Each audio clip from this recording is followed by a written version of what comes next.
नमस्कार दोस्तों, एक बार फिर से स्वागत है आप सभी का हमारे यूट्यूब चैनल पर। जैसा कि आप सभी को पता है कि हम लोग फ्री जीएस के बैच को कंप्लीट कर रहे हैं मिशन 2026-27 के अंतर्गत। इसमें हम लोग पूरे जीएस के सारे सिंह को कवर करेंगे एक करके। इस समय हम लोग इतिहास खंड को पढ़ रहे हैं। तो इतिहास खंड में हमने अभी जो पढ़ा हुआ है, ये आपका सिंधु घाटी सभ्यता पूरा कंप्लीट हो चुका है, जो आपकी प्लेलिस्ट में उपलब्ध है, वहां से देख सकते हैं। और आज जो हम लोग करने वाले हैं, ये वैदिक काल को करने वाले हैं। वैदिक काल की एक क्लास पहले आपको हो चुकी है, 8 नंबर, वो आपको पहले मिल जाएगी। और आज जो हम करने वाले हैं, ये आपकी जो है क्लास नंबर 2 है। किसकी? आपकी वैदिक काल की। वहीं पे टोटल इतिहास की क्लास आपकी 9 है। ये सारी क्लासें आपको मिल जाएगी।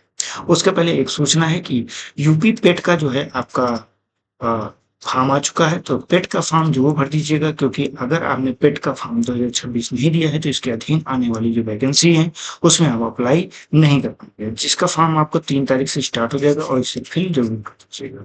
तो दोस्तों, हम आज के सेगमेंट को शुरू करते हैं और समझते हैं कि आज हमारे लिए क्या क्या खास है। जैसे कि वैदिक काल की बेसिक कुछ बातों को हम कल की क्लास में देख चुके हैं। इसके पहले वाली क्लास में आप उसको प्लेलिस्ट में जाके देख सकते हैं।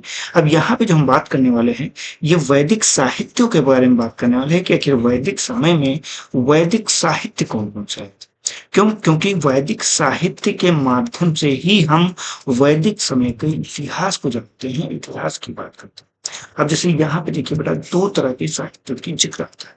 एक किस क्या कहा जाता है? एक को कहा जाता है श्रुति साहित्य। अब ये श्रुति साहित्य क्या है, जरा कोई कमेंट करके बताए बेटा एक बार। और अगर किसी को नहीं पता तो अभी तो हम आपको बताने के लिए ही हैं। दूसरा क्या है? दूसरा आपका स्मृति साहित्य। स्मृति साहित्य। देखिए बेटा, साहित्य के खंड में आपको सारी चीजें याद रखनी है। ये आपका मोस्ट इंपॉर्टेंट फैक्टर हो जाएगा। क्यों? क्योंकि यही वो चार चीजें हैं जो आपके प्रश्न में डायरेक्ट पूछते हैं। तो श्रुत साहित्य आखिर है, इसमें आपको एक चीज याद रखना, ये सुनने की प्रथा के आधार, मतलब श्रवण परंपरा के आधार पे, मतलब एक पीढ़ी ने क्या किया है, इसको अगली पीढ़ी को सुना कर बताया। जैसे मैं आपको या अपनी आगे वाली पीढ़ी को सिर्फ लिख कर नहीं, सिर्फ सुनाऊं और सामने आप सुनिए और वो आगे पीढ़ी में ट्रांसफर हो जाए। इस तरह से आपको याद रखना। इसमें क्या चीज हो जाएगी यहाँ पे? तो यहाँ पे प्रारंभ में क्या था? लिपि नहीं थी। क्यों ये हुआ, ये भी आपको याद रखना। प्रारंभ में लिपि नहीं, मतलब कोई लिपि का विकास ही नहीं हुआ। तो जब भी लिपि नहीं थी तो क्या किया जाता था? यहाँ पे श्रवण परंपरा को अपनाया, सुनने की परंपरा,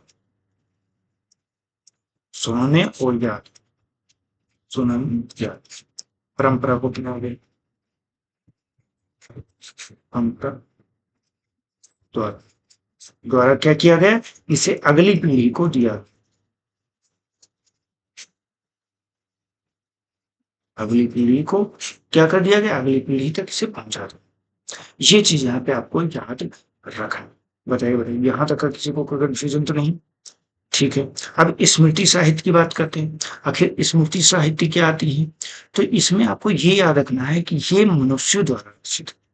और ये आपको जो याद है, यादों के आधार पर, ठीक, ये चीज इसे क्या है? मनुष्यों द्वारा रचित, मनुष्य द्वारा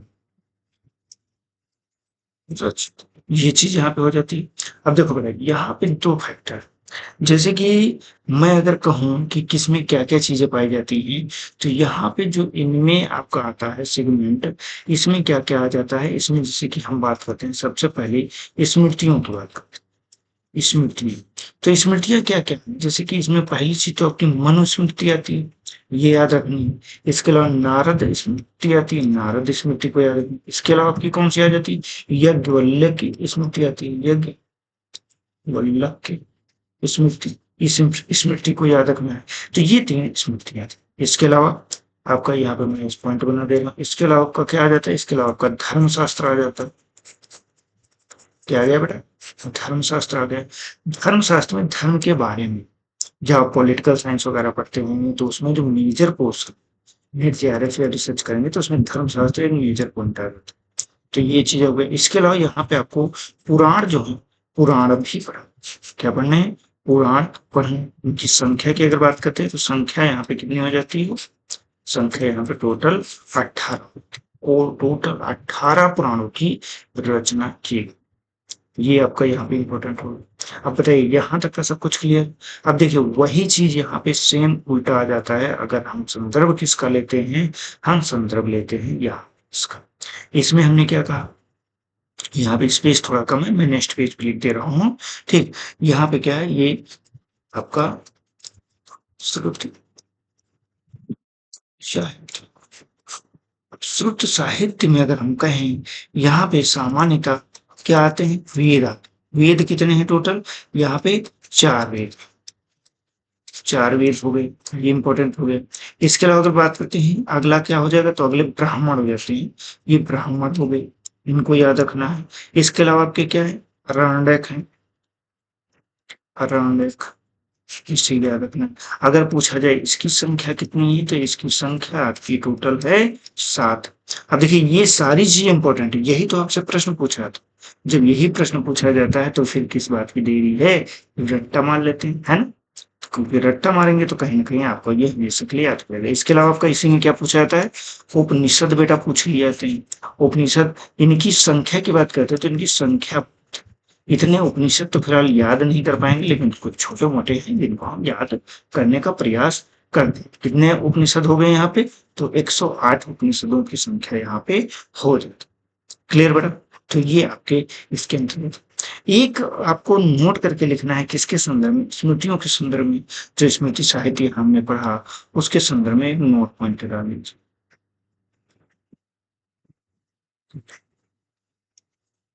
नोट किसके, स्मृतियों के बारे में, स्मृति साहित्य, स्मृति साहित्य, ठीक, को वैदिक साहित्य, वैदिक साहित्य में शामिल नहीं किया गया। नहीं, ये पॉइंट आपको हाईलाइट करना, नहीं किया।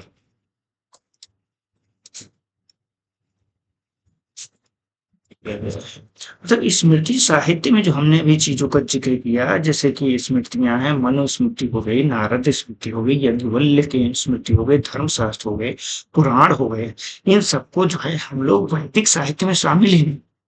यही चीज यहाँ पे आपके लिए खास हो जाती है। अब देखिए जो आपके लिए इंपॉर्टेंट है, ये सारी चीजें हम देखने वाले हैं इसमें, लेकिन सबसे पहले जो शुरुआत हम करने वाले हैं, ये कहाँ से करने वाले हैं, ये वेदों से करने वाले हैं। और सबसे पहले हम लोग वेदों के सूत्र देखें। तो चलिए यहाँ पे आपको पहले हेडिंग डाल दी है, वो वेद। आखिर ये वेद है क्या, तो यहाँ पे कुछ सामान्य सी चीजें हैं, इनको हम ऐसे पॉइंट वाइज लिख रहे हैं। जैसे कि वेद का अर्थ क्या होता है, वेद, ठीक, वेद शब्द किससे निकला हुआ है, तो ये विद शब्द से।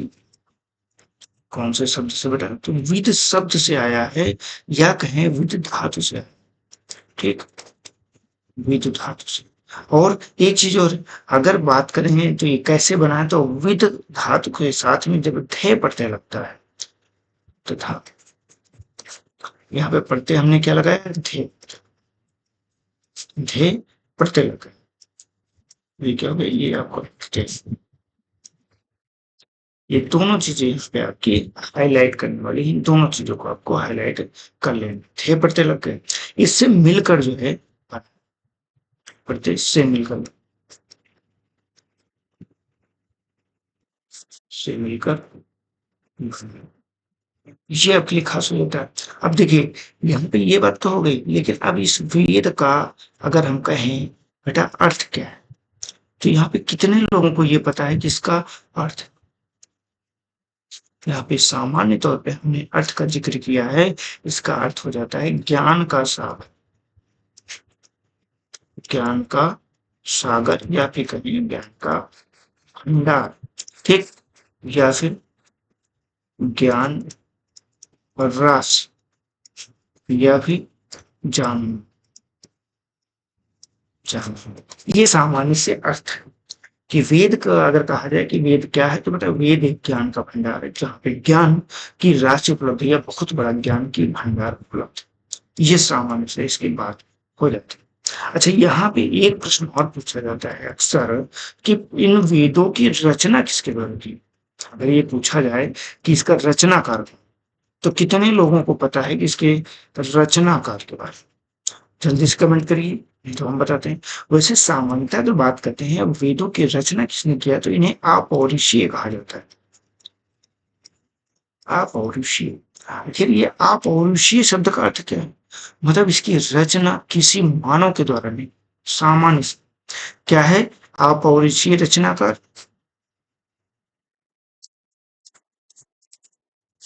इसकी रचना किसी मनुष्य ने, आखिर किसी मनुष्य ने जब की नहीं है तो ये जिक्र कैसे आता है कि यहाँ पे महर्षि कृष्णद्वैपायन जी का? वो कौन है जो कृष्णद्वैपायन जी हैं, जिन्हें हम वेद व्यास के नाम से जानते हैं? तो उन्होंने क्या किया? इसकी रचना किसी मनुष्य ने नहीं की, नहीं की।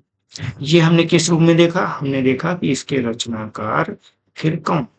अब रचनाकार की यहाँ पे जिक्र हो गया। अब रचनाकार के साथ में यहाँ पे अब ये आ जाएगा कि इसका संकलन किसने किया? संकलन। तो बेटा जब संकलन का जिक्र आता है तो संकलन में आपको वेद व्यास जी का नाम आता है। तो इनका पूरा नाम की अगर बात करते हैं तो इनका नाम महर्षि, महर्षि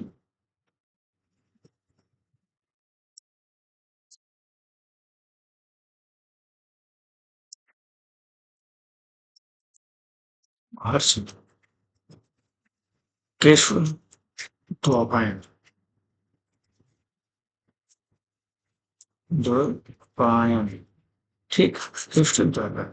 इन्हीं किस नाम से जानते हैं? इन्हीं हम वेद व्यास के नाम से जानते हैं। ये आपके लिए यहाँ पे इम्पोर्टेंट हो जाता है। पूरा नाम क्या हो जाएगा? महर्षि केशवद्वैपायन हो जाएगा। और शार्ट नेम क्या है? वेद व्यास। इन्होंने सिर्फ क्या किया है? इन्होंने सिर्फ इसका संकलन किया है, मतलब इसे लिखा इन्होंने भी नहीं, रचना इन्होंने नहीं की। ये चीज है। अब यहाँ पे आ जाता है संख्या। संख्या तो हमने पीछे देख ही लिया है। संख्या की बात करते हैं तो टोटल कितने हैं? 4 वेद हैं। 4 वेद हैं। अब ये 4 वेदों में कौन-कौन से वेद आते हैं? पहले वेद की बात करते हैं तो ये आपका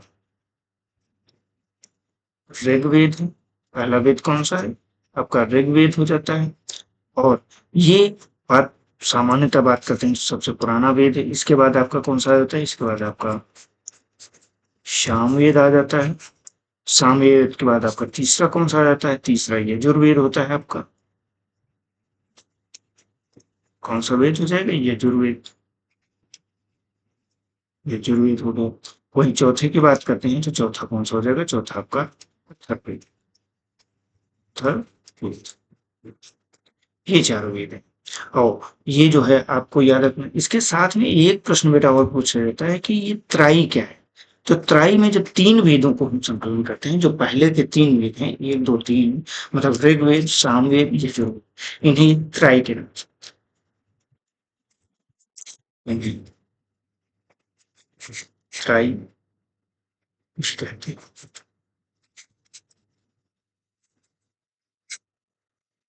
त्राई में कौन-कौन शामिल हो जाएगा?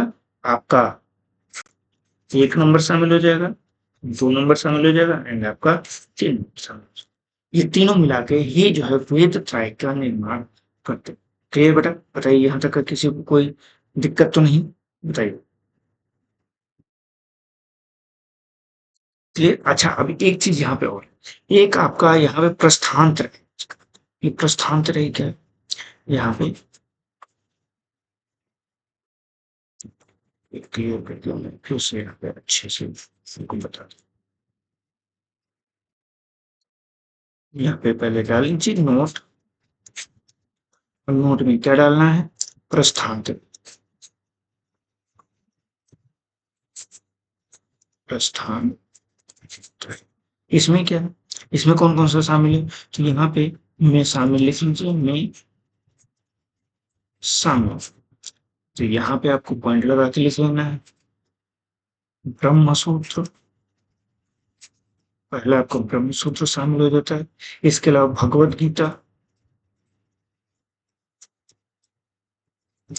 भगवद गीता शामिल हो गई, इसके अलावा उपनिषद एंड उपनिषद, ये कुल मिला के ये प्रस्थान त्रय में ये आपकी इतनी चीजें शामिल हो जाती हैं।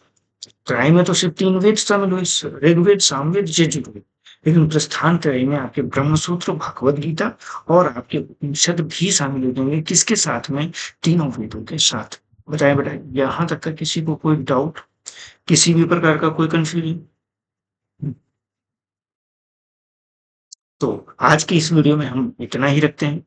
कल हम इन वेदों को और इनके पुरोहित कौन थे, इनके उपनिवेद कौन थे, इनके ब्राह्मण कौन-कौन से हैं, इनके उपनिषद कौन-कौन से हैं, ये सारी चीज़ें हम क्लियर करेंगे और साथ में ऋग्वेद के बारे में भी देखेंगे। तो आज की इस वीडियो में यहीं तक रखते हैं, मिलते हैं नेक्स्ट वीडियो में। तब तक के लिए जय हिंद, जय भारत, आपका दिन शुभ।